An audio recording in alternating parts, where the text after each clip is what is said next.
This is the North American continent, where we live today.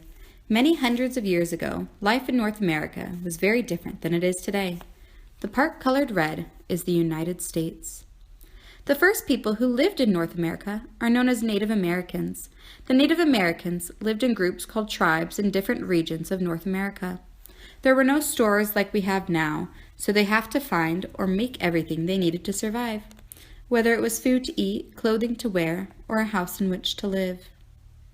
Hundreds of years later, a European explorer by the name of Christopher Columbus sailed and reached North America, but that was not where he had planned to go. Columbus set sail from Europe, hoping to find a quicker way to reach India and China, where spices, gold, and other riches were plentiful. But in 1492, when Columbus actually reached land, after he had sailed the ocean blue, he and his crew did not arrive in India or China. They landed instead in North America, where they had met native people who lived there. After Columbus, sailors from different countries in Europe traveled to North America. Portugal, Holland, Spain, France, and England all sent explorers to North America, continuing to hope to find riches and goods that they might bring back to trade and sell in Europe. Everyone was interested in this new world. The English did not want to just visit the new world. They were interested in starting settlements in order to live there. They wanted a place for their people to spread out from their small island country, England, across the Atlantic Ocean. You probably remember that English pilgrims landed at Plymouth Rock in the 1600s, about 100 years after Columbus. The pilgrims had great difficulty adjusting to their life in the New World because it was very different from the city life they knew in Europe. The Native Americans that the pilgrims met had helped them survive, especially during that first year. The pilgrims were not the only English people to start settlement in North America. In fact, before the pilgrims ever arrived at Plymouth, other English men and women had settled in two other places. The first English colony was on Roanoke Island, followed by a colony at Jamestown. A colony is a place that is ruled by a faraway country, so the English men and women who moved to and settled Roanoke Island and Jamestown did not make their own rules or laws. The English king and government ruled the colonies. The first child born in North America to English parents was born on Roanoke Island. Her name was Virginia Dare.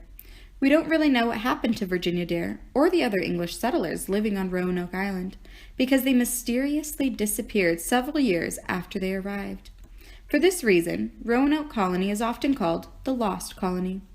Some people think life was so difficult on Roanoke Island that the colonists left their settlement and went to live with some of the Native American tribes in the area. Remember, the Pilgrims had difficulty too, and depended upon the Native Americans to help them grow and find food. Some people think that Roanoke Island settlers may have gone to live with the Native Americans, since they may have run out of food. It was another 20 years after the Roanoke colony before the English tried to settle again in North America. When they did, 100 English men and boys sailed upriver from the Atlantic Ocean and named the river James in honor of the King of England. The settlement they founded was called Jamestown. Like the other English settlers, the people who came to Jamestown met the Native Americans who were already living in this area. The English wanted to trade goods with them and were especially interested in acquiring the Native Americans' beavers and deer skins to send back to England. They were able to sell them for a high price. As time passed, more and more settlers from Great Britain arrived in North America. All up and down the east coast of North America, they formed more colonies, where they started new lives for themselves. By 1732, there were 13 British colonies in North America: Massachusetts, New Hampshire, Rhode Island, Connecticut, New York, New Jersey, Pennsylvania, Delaware, Maryland, Virginia, North Carolina, South Carolina, and Georgia. The British did not accomplish the hard work of setting up colonies all by themselves. They especially needed lots of helpers to clear and farm the land. European ships brought people taken from the continent of Africa to work the New World. The first Africans to arrive at Jamestown were probably indentured servants. This meant that they were forced to work with no pay for the English colonists for a certain number of years. During this time, the Africans were not free to live or work anywhere else until they had finished working for the agreed upon number of years. After that time, they were free to live and work where they wanted and to be paid for that work. As the British colonies grew, more and more workers were needed. Before long, many people from Africa were forced to come to North America and were no longer treated as indentured servants. They were slaves. The slaves did not share the freedoms enjoyed by the colonists.